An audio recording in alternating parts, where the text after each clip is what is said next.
Paul Skenes on the mound for the Pirates in St. Louis against Miles Michaelis and the Cardinals. 7:45 Eastern, 6:45 Central. Skenes is 3-0. Pirates are 4-1 in his 5 starts. He's got 38 strikeouts in 27 innings of work. His K per 9, best amongst all rookie starting pitchers.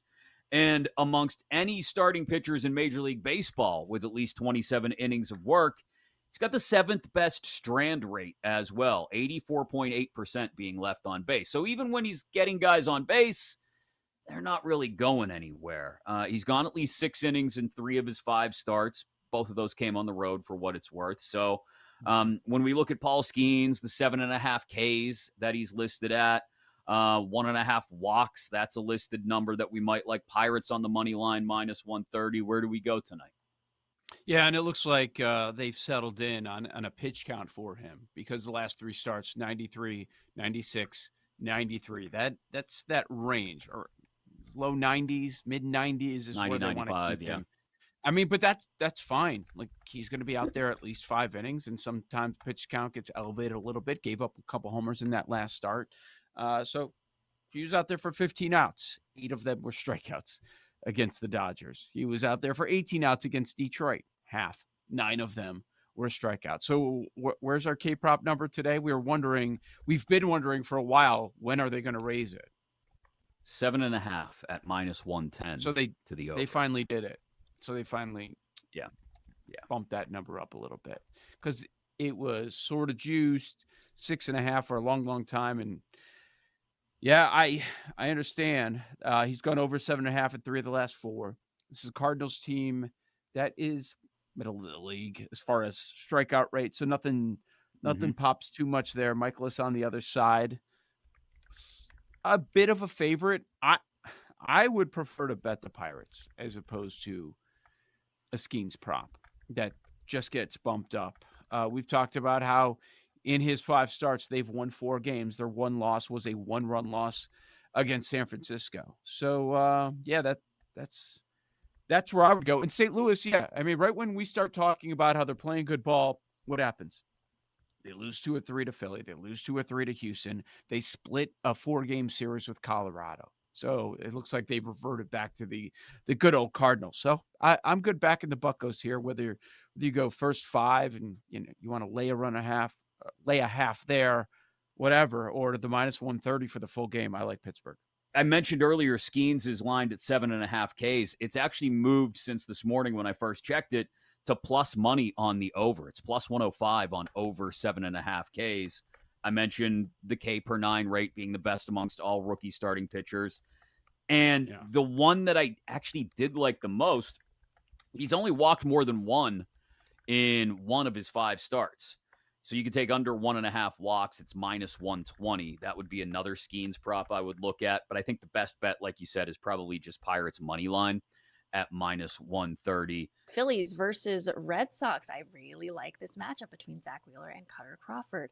Now, I do like Philly to win this matchup. I think they've got the edge in pitching with Zach Wheeler. Philly is one of the best hitting teams in the league. The Red Sox have given up an average of 5.6 runs per game their last 3, but I don't really like the price for Philly here, so I'm doing a fun little parlay on BetMGM where you can bet on a team to win on the money line and an alternate total. I'm going Phillies to win and over 5.5 at plus 105. That is one of my better bets for the day. And there is another matchup that I like here, Cubs and Rays. Jamison Tyone on the mound for Chicago today. He's given up 3 or more earned runs in each of his last 4 starts. And Tampa counters with Zach Eflin, who is not that much better. However, he does perform significantly better at home. Neither of these teams are really wowing us offensively, but I do see some runs scored here. Both teams are bottom 10 in opponent runs allowed. I'm going first 5 over 4 runs at minus 130. I think this is a really low total. Don't mind really laying the juice there either. The Russell Wilson, Justin Fields dynamic in Pittsburgh. The reason a lot of people think it can work is because, well, the guy who just got a 3-year extension yesterday, Mike Tomlin, always seems to make things work in Pittsburgh. But this isn't necessarily an open competition. It's an opportunity for Justin Fields to maybe pounce on an opportunity should it not work with Russell Wilson, or knock on wood, it doesn't happen. Maybe there is an injury at some point to Wilson. How do you see this thing playing out? Not necessarily during minicamp this week, but once it gets to training camp and those few exhibition games.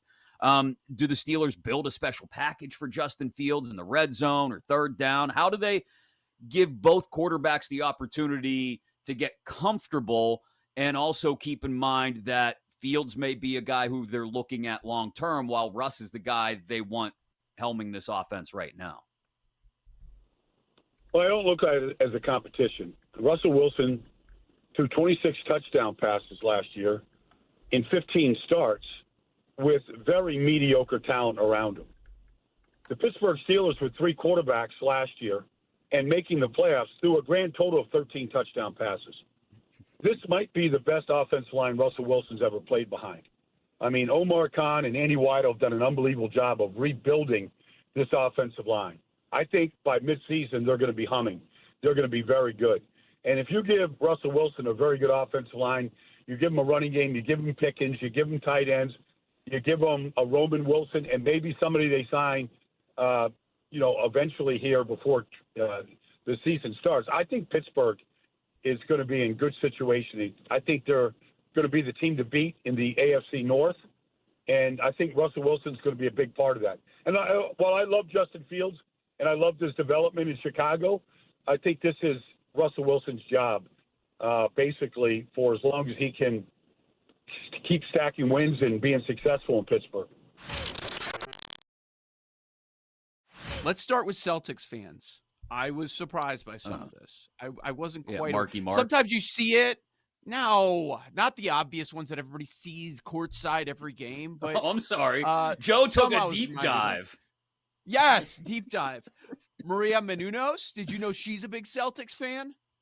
No, had no idea. No? How about my girl Jennifer Love Hewitt? No idea? This has started in the least shocking so way. Random. Huge Celtics fan. And another one, Aubrey O'Day of Danity Kane fame. Love. Where are you? Celtics fan. What kind of list Wow. Was this not the homework assignment? is this? No, this is Fine. the weirdest list of We're people. taking bets in studio, by the way, now on props on this list. So All right, I got more. Hot You women want who more? are fans of Celtics. Okay. ding, ding, ding, Minty. How'd you know? Well, you can just splice off the first half because I can continue. Let's see. Kings fan. Well, it makes sense. You just talked about Wayne, but Paulina is a big Kings fan, of course. Who? So that Gretzky. makes Well, sense. yeah, Yes. it makes sense. Yes. Her dad played Yes. for them. Yeah. Yes, I know. but Did it you just- do all of your research for this on Instagram? What is this? Do we want Okay. the answer to that? Do you This know- could be a Algorithm. very Do you- dangerous game. The Do you know algorithm. what- Yeah. You guys will not know this one. Do you know who, I'm not saying the sport, Selena Gomez is a big fan of?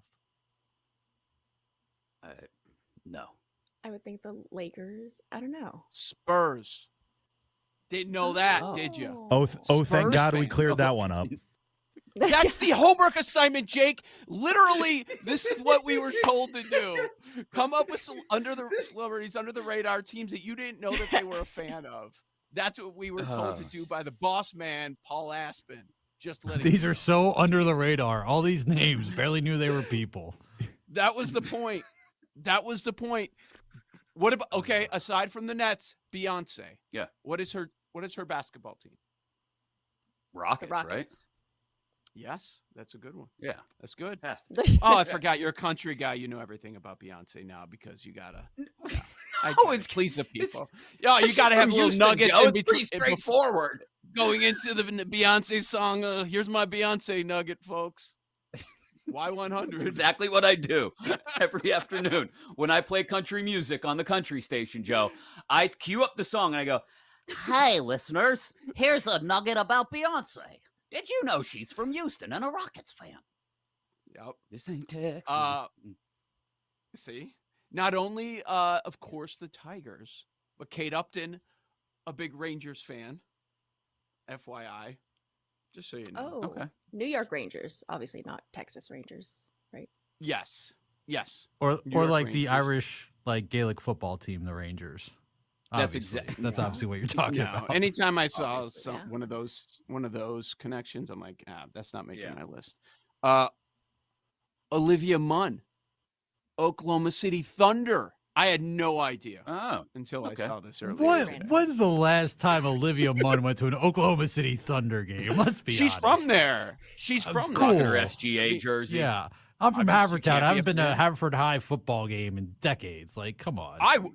I think Thunder games. And would be a lot of Havertown's fun. probably bigger than Oklahoma City. I'm just saying. You don't think a Thunder game would be a good time? Oh, now again. Now that they're good again? Yeah. It could be. Yes. Yeah. I guess this counts. Mila Kunis, they say she's a Bears fan, but isn't that really just Ashton? Because he's a big Bears No. fan. No. So I don't know. You want more? Brooklyn Decker, No, Carolina please. Panthers. No, I You want to want- let him cook. Let him Alicia- cook right now. Alicia Cuthbert. Oh, boy. Season 2 of 24. Alicia Fantastic. Cuthbert. LA Kings. Yeah, Girl Next Door fame. She's a Kings You know. fan? I thought she was a Canucks fan. Yes. Oh, Okay. another one that it just reminded me of when I was just trashed by her Twitter fans. Demi Lovato is a big Cowboys fan. Yes. And now Minty needs the story of how Joe do took need a the swipe story. at Demi Lovato once. And I heard about it for like 3 weeks. Like they would not get out Oh of my mind. gosh. It was Okay, just let's hear it. because there was a prop bet. It was when she was performing. Was she The doing anthem, or Yeah, okay, for the Super for Bowl Super a few Bowl. years ago. Yeah. Yeah, so there was a prop bet out there, and I just posted what the prop bet was because I was surprised that it was posted about the over/under on the days before Demi Lovato returns to rehab, and they were not happy. Yeah, they thought Oh, I was yeah, making fun of her. I'm like, it's literally a bet. I'm just letting you know. I'm just surprised. But I I'm didn't taking think the that's under, what you but were I'm gonna just letting say. you know. Well, don't worry about that part of it. Edmonton Oilers. You know a celebrity that's a big Edmonton Oilers fan? Someone just went viral. I don't know if that's who you're talking We about. talking recent? Ooh, no, I don't know this one. No. Forget Fill me it. in. Forget it. Never mind.